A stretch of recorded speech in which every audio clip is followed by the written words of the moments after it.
So what inspired me to run for Congress was my father's passing in October. That was really what put me over the top. Dealing with him, I was his medical proxy, I was his power of attorney. These things are not things that should come up when you're fighting for your life or when someone's caretaking for you and advocating for you with Medicare, with supplements, with insurance companies. It's really difficult. It's a nightmare. And not wanting my children to have to deal with that with me, or their children to have to deal with that with them. Things need to change. So my vision for the community is obviously universal health care for all. When he was ill, it was a difficult time. Now, this all started in 2007. He got a strep infection, which was a very freak thing, made his intestine burst, which made him septic. He really wasn't supposed to survive that. He did. He came through. The one lingering effect that he had was he went into renal failure.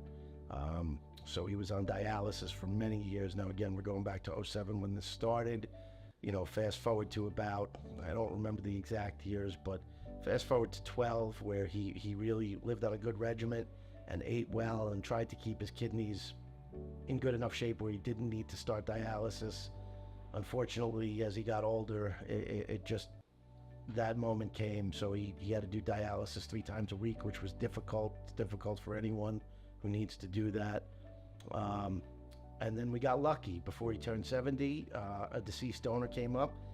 I had offered him the kidney many times. He wouldn't take it from me. There was nothing I could do. Believe me, I fought that battle.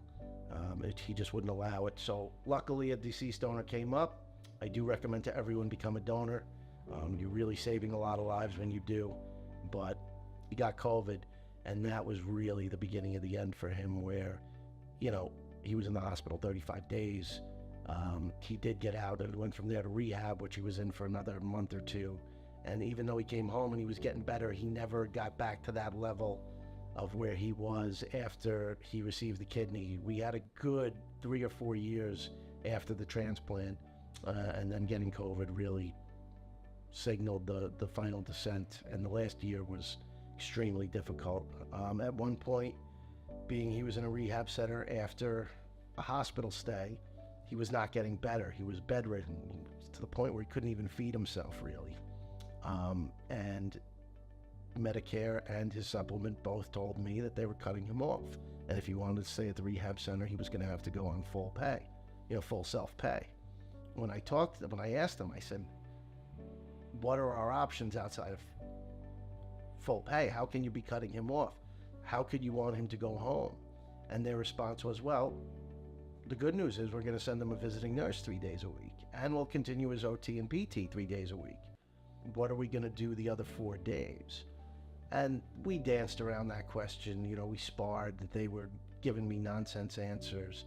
And their response was, and this is an insurance company that he pays money to for coverage, said to me, well, I would recommend that you call the local synagogues and churches, because they have volunteer programs where they come out and help you on the days that we don't. When I heard that was what told me that you got to be kidding me. We have a health insurance company that gets paid. He never missed his payments. He never missed his premiums, telling me.